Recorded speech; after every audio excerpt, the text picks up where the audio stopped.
নমস্কাৰ বন্ধু বান্ধৱীসকল, মই শ্ৰী দেৱৰাজ শৰ্মা, মোৰ ঘৰ গোগামুখ। আজি পুনৰ অন্য এটা ভিডিঅ'লৈ সকলোকে স্বাগতম জনাইছোঁ। আজি মোৰ ভিডিঅ' মাতৃ, নিজ জন্মদাতা মাতৃৰ ওপৰত মই ভিডিঅ'টো বনাইছোঁ, যিহেতুকে মোৰ মাতৃ জীয়াই আছে। শুনিবচোন ৰাইজসকল।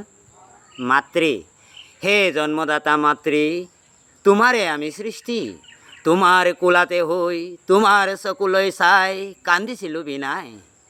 দুগালত চুমা খাই মৰমেৰে দুই হাত দিছিলা বোলাই, তৎক্ষণাত তুমি আমাক দিছিলা হহুৱাই। তোমাৰ বুকুৰ উমেৰে দিছিলা উমাই, পৃথিৱীৰ ভিতৰত আটাইতকৈ তৃপ্তিদায়ক স্তনৰ গাখীৰ খুৱাই। গুণগুণাই গান এটি গাই তুমি দিছিলা সকলো পাহৰাই।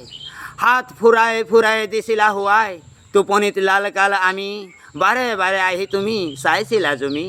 তোমাৰ হাততে হাত ধৰাই থিয় কৰালা অতি যতন কৰাই। তোমাৰ হাতৰ আঙুলিত শিকালা তোমাক ধৰিবলৈ, আঙুলিত ধৰিয়েই শিকালা খোজ কাঢ়িবলৈ। এখোজ দুখোজ কৰি তোমাৰ আঙুলিত ধৰি খোজ ল'বলৈ ল'লোঁ তোমাৰ বলতে। অনেক দুখ কষ্ট সহ্য কৰি আমাক ডাঙৰ দীঘল কৰিলা হে ধৰিত্ৰী। তোমাৰে আমি সৃষ্টি, তুমি আমাৰ মাতৃ, তুমি আমাৰ ধৰিত্ৰী, আমি তোমাৰেই সৃষ্টি। তোমাৰ ৰূপ ঋণ পৰিশোধ কৰিব নোৱাৰিম কি জানি, পুনৰ জনম আছে যদি কপালত, জনম পাওঁ যেন তোমাৰেই পুত্ৰ হিচাপত। নমস্কাৰ বন্ধুসকল।